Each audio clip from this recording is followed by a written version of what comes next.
Okay, so this is chapter 4, modules 9 through 11, and this is for unit 4. This is the second part of the sticky note annotations. So in this module, module 9, we're going to be talking about the unequal heating of the earth. So climates are driven by the unequal heating of the earth by the sun. So what we have is the angle. This by the way, this should be review for you from Earth Science. But the angle of the sunlight striking the earth affects the spread of the sun's energies. We're going to talk a little bit more about that in detail later, but that's what drives all of this unequal heating of the earth. So we have the atmosphere, and we have Earth's atmosphere is composed of layers. The most important for which for environmental science is the troposphere and the stratosphere. So the troposphere extends from the surface of the Earth to 10 miles above the Earth. There is temperature dropping with the increased distance from the Earth.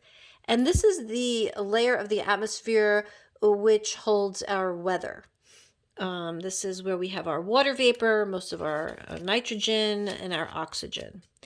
And then the layer above that goes from 10 miles to 31 miles above the Earth, and that is called the stratosphere. It's right above the troposphere, and we have ozone within this layer that forms a layer within the stratosphere, which absorbs the UVB and UVC radiation. Typical graph here, and I just want to make sure that you know how to read it. So we want to look at our temperatures, the bottom, our altitude on the side, and it also has the layers of the atmosphere. So if you read this, it's 0 is over here. They are not including some of the data. They've left some of the data out, which is fine because that's the way of condensing it. So we have the troposphere, which is right here, this blue bar down here. It says troposphere. And this is altitude. So we have this until, this is in kilometers, but we know that's about 10 miles. And in the course of traveling away from the Earth up into the troposphere, the temperature you can see drops drastically to probably negative 70 degrees Celsius. Then we have our ozone layer, and then we have our stratosphere. And the stratosphere actually makes a turn, and the stratosphere gets warmer as you go up in altitude. The mesosphere then takes another turn, although not as drastic, and you get a decreasing temperature.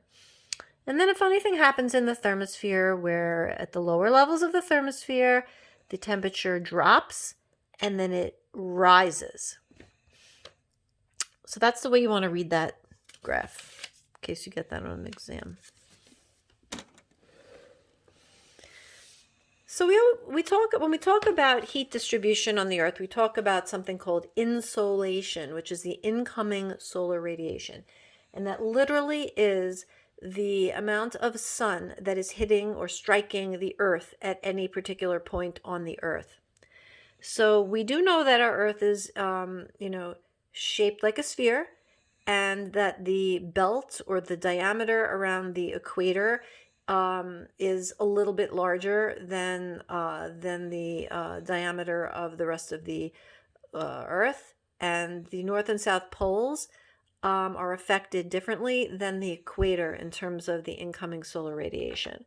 So we talk about the heat distribution on Earth as the angle at which the sun's rays strike the Earth. We also talk about the surface area over which the sun rays strike the Earth. So there's two things. It's what angle and how much of the surface it is hitting. So here we have a simple example of the sun hitting the equator and the sun hitting the North Pole. And you can see when the sun hits the equator, it bounces straight back up. It's hitting it very intensely and directly. On the top here, it's hitting it. It's not so direct, and it's deflecting over a larger surface area. Okay, because of the angle. At high latitudes, a given amount of solar energy is spread over a larger surface area than at the equator. So the sunlight also has to pass through more atmosphere and loses some of its energy than in the tropics. So you have the sunlight striking the Earth at a perpendicular angle here, very intense. And then over here it strikes it at an oblique angle, and you can see the surface area there, but it's less intense, and because it's going through more atmosphere, it is actually causing a differential heating of the Earth. So the tropical regions of the Earth receive more solar radiation, or more solar energy or insolation than the mid-latitude or polar regions. So not only do we have the Earth's shape and the angle and surface area of the insolation, but we also have something having to do with the tilt of the Earth, which is at 23.5 degrees. So there's different times, and you know that of course, that the Earth rotates. So between the tilt and the rotation, it causes our seasons and our different climates. So the important things to remember here are the equinoxes, where the sun is directly overhead at the equator, and those regions are receiving 12 hours of daylight and 12 hours of darkness. And then we have our solstices, which is in June and December, where either the northern or the southern hemisphere is facing away from the sun or toward the sun. So we're in the northern hemisphere. So in our December solstice, oh, sorry, I didn't realize you couldn't see this.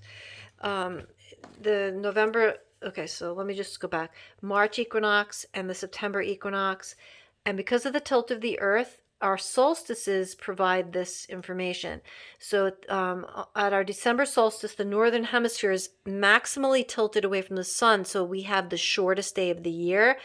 And that's when our winter begins in the northern hemisphere. But at that very same time, we have the summer beginning in the southern hemisphere, because the southern hemisphere is maximally tilted toward the sun. So it's giving you the different seasons. Okay. And that's that for Module 9. So now we're going to move on to Module 10. And Module 10 is about air currents. It's about the movement of air. And so we have this unequal heating of the Earth, and it has very wide-ranging effects on the climates of our planet. Because it determines our temperatures, but also drives the circulation of the air around the planet. So air currents can, as you can imagine, bring different warm and cold air to different regions. They also move moisture around. So we're going to just look a little bit about what are the air properties that cause this to happen. So we're going to talk about a couple of them. There's 4 of them. We're going to focus on 2 of them and just mention 2 of them. So the density of air affects circulation patterns across the globe. So less dense air rises and more dense air sinks. The second property is the capacity of air to contain water vapor. This affects air circulation. So, warm air has a higher capacity for water vapor, and cooler air has a lower capacity to hold water vapor. So also changes in pressure affect the circulation of air. So as the air rises, the pressure on it decreases, and in turn, it expands in its volume, and the temperature is lowered. And when the air sinks, the pressure on it increases, and that higher pressure forces it to decrease in volume and raises the temperature of the air. And when water vapor condenses from a gas to a liquid, it actually produces heat as energy released, and the air becomes warmer and it rises in the atmosphere. There's also something called saturation point, which is basically the maximum amount of water vapor in the air at a given temperature. Saturation point of air, showing you here. Okay. Don't need to know that specifically. So now we're going to talk about atmospheric convection currents. So these move moisture and air around the globe. And these are kind of important for us to understand, especially something called a Hadley cell. Hadley cells are convection currents that cycle between the equator and approximately 30 degrees north and 30 degrees south. So they move air and moisture around the globe. I'm going to show you a picture of one now. Let me turn the page here. Look, here's a Hadley cell. So here is a Hadley cell, and like I said, rising air is cooling and expanding, water is falling, and the air descends. So you have here the steps. And at number 1, the sun heats the moist tropical air, causing it to rise. Okay, and then the rising air experiences something called adiabatic cooling, which causes water vapor to condense into rain and then fall back to Earth. And that condensation of water vapor produces this something called latent heat release. This causes air to expand and rise farther up into the atmosphere. And then the warm rising air displaces the cooler dry air above it to the north and south, and the cool dry air sinks, and then it experiences this adiabatic heating. So when it reaches the Earth's surface, it reaches as warm, dry air and then flows back toward the equator. So these are in constant motion around the Earth. I'll show you another picture of the whole globe with the cells, the convection cells around the whole globe in a minute.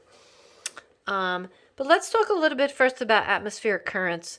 So this is like a general atmospheric current, and it starts with the humid air at Earth's surface warming, and as the air heats up, it rises, and then it reaches its saturation point through adiabatic cooling. Once it reaches its saturation point, condensation causes the clouds to form, and then of course it causes precipitation. And then there's a latent heat release from that condensation, which causes that air to expand and rise even higher. But the adiabatic cooling chills the air at the top of this troposphere. This is where the end of our troposphere is. And then the cool, dry air is displaced horizontally, so it goes across, and then it sinks back down to Earth. And as it's sinking, the adiabatic heating warms that air, the dry air, and it sinks back to the surface. And it actually just continues around and around and around.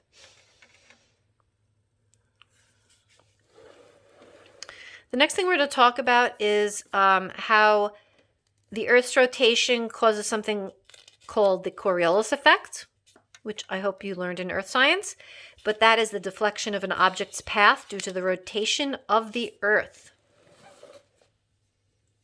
In the Ed puzzle I gave you, there was a really cool video that I embedded of people sitting on a like a little not a merry-go-round, but like a little circly thing where you spin around, and they were trying to pass the ball to somebody straight across from them, but because they were spinning, the ball was deflecting. So that's kind of what the Coriolis effect is like. So hypothetically, if you were at the North Pole and you threw a ball, if the Earth was not spinning, the ball would go straight. But what happens is, because the rotation of the Earth is such, that ball will deflect. The path of the ball will be deflected. And from the North Pole, the ball would be deflected to the west. This is interesting because we have another view of the Earth. It's at the equator view, and at different latitudes we have different rotation speeds, right? Because the locations on Earth complete a revolution every 24 hours, and the Earth has a greater circumference near the equator than the poles. So the speed of rotation is much faster at the equator than near the poles. So we have here's the actual speeds if you want that. But anyway, what that does is it causes this Coriolis effect to change. So we have south of the equator, from 0 to 30 degrees, we have the deflection going towards this direction. And north 30 degrees, it goes this direction. But look, it changes again from 30 to 60. And down here, 30 to 60 south, it changes again. So it's kind of interesting. And what does that matter? I mean, we're talking about throwing a ball off of the North Pole, but that's not really what we're talking about. What we're focusing on today is how these convection currents and the different properties of air and the properties of the planet, how that affects our wind patterns. Okay, so when we combine those atmospheric convection currents and then the Coriolis effect, we create this something called a prevailing wind pattern around the globe. And of course, these in turn affect the climate and the weather. So here we have it. So here are those Hadley cells that I was talking. Well, they're not all Hadley cells. They're Hadley cells around the equator. There's also something called a Ferrel cell, and then there's polar cells. And we have the polar cells are, of course, by the poles, and these are in the more temperate climates. And then the other ones are near the equator, but they're the same. They're the same kind of patterns. And what it does is these cells, these convection cells, combined with the rotation of the Earth, we have these prevailing wind patterns. So we have our westerlies, our southeast trade winds, our northeast trade winds, and our westerlies. And here you can see it as, the locations on the Earth. Okay. Another thing is about rain shadows cause mountains to be dry on one side. We already talked about this, but I'll just review it. So we have the leeward and the windward side of mountains, and that's something called the rain shadow effect. So we have the warm ocean, we have the water, the prevailing winds coming off of the ocean, rising up and creating precipitation on the windward side of the mountains. So on the windward side of a mountain, you'll see, beautiful lush greenery. But then when you travel over the mountain, you might, and if you've traveled from California to New York or from New York to California, you would see this over the Rocky Mountains. You see all the beautiful lush greenery on one side, and the minute you cross over the mountain range, it's desert. And that is because of the rain shadow effect. So we have humid winds blowing inland from the ocean and creating this different patterns. So we have the drier air on the leeward side, and on the windward side we have water vapor. The next up is ocean currents. This is module 11. So we've been talking about wind patterns, but now we're going to talk about ocean patterns, because not only are the wind patterns, is the heat distributed unequally on the Earth, and the wind patterns such that they are, but we also have ocean currents. And the Coriolis and the unequal heating of the Earth also cause these ocean currents. So the surface ocean water moves warm and cold waters to different parts of the globe, and an example would be the Gulf Stream. So we have this warm water coming up from the Gulf of Mexico, closer to the equator, and it travels upward because of currents along the eastern coast of the United States, which causes, extreme productivity in terms of what's in the ocean. When you get down to the South Pole or the up to the North Pole, you're not going to see the productivity in terms of animal and plant life in the deeper oceans, the colder water. So here we have something called gyres. They're oceanic circulation patterns. So they are the result of heating, gravity, and prevailing winds, the Coriolis effect, and the location of the continents. Each of the 5 major ocean basins contain a gyre driven by the trade winds in the tropics and the easterlies at mid-latitudes. So the result is that you get this clockwise motion of the ocean currents above the equator. See this? And then below the equator, you get the counterclockwise motion in the southern hemisphere. And then we have where these two patterns diverge, so you have them going in opposite directions, and it actually causes this diverging currents. the water is actually displaced, and there's an upwelling of the deeper water from the ocean, which has a lot of, a lot more nutrients which have settled to the bottom. So it actually replaces the water in between here with nutritious, fertile water, which this is where commercial fishermen love to go to fish, because it's very fertile there from all the nutrients. That's called upwelling.